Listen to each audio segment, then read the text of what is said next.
As 2018 comes to a close, WMBF News continues to look back on the biggest local stories of the year. This story took us to the skies back in April. The skies over Myrtle Beach became the stage for the spectacular Wings Over Myrtle Beach. Christel Bell has more.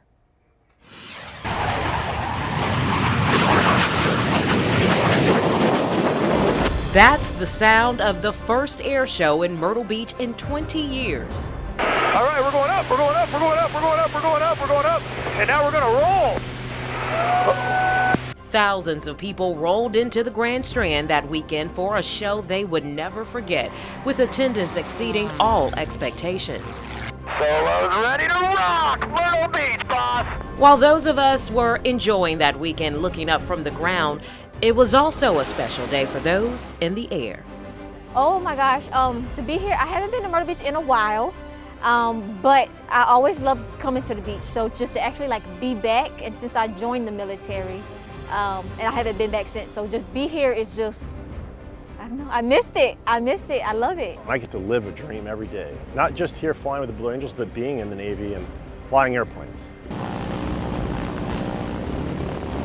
Among the many performers, one team that stood out to the crowd, the Geico Skytypers. The crowd was in awe of the performance and left many wondering how did the 6 SNJ-2s were able to align so perfectly, leaving perfect puffs of smoke to form messages in the sky.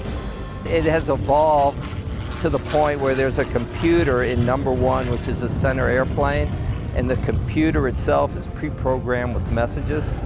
And then as the messages start rolling on the screen, it sends out specific signals to each airplane. Steve says skytyping is a formation skill, so as long as the airplanes are in the right formation, the computer will know when to let out that puff of smoke. The skytypers left many messages in the sky over the Grand Strand that weekend, one particularly special for those of us at WMBF News.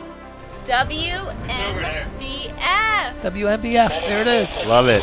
As we saw our very own call letters etched into the blue skies. Entertainment wasn't the only reason people traveled to Myrtle Beach that weekend. Some came for the history of the dozens of planes that flew through wars and held soldiers who sacrificed their lives for our country.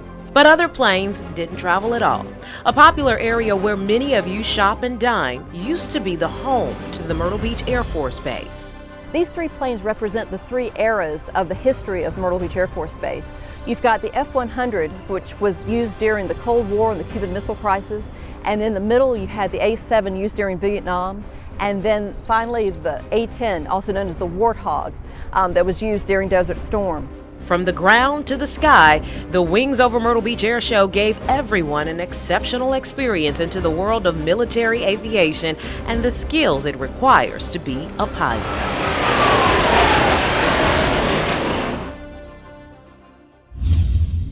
It's a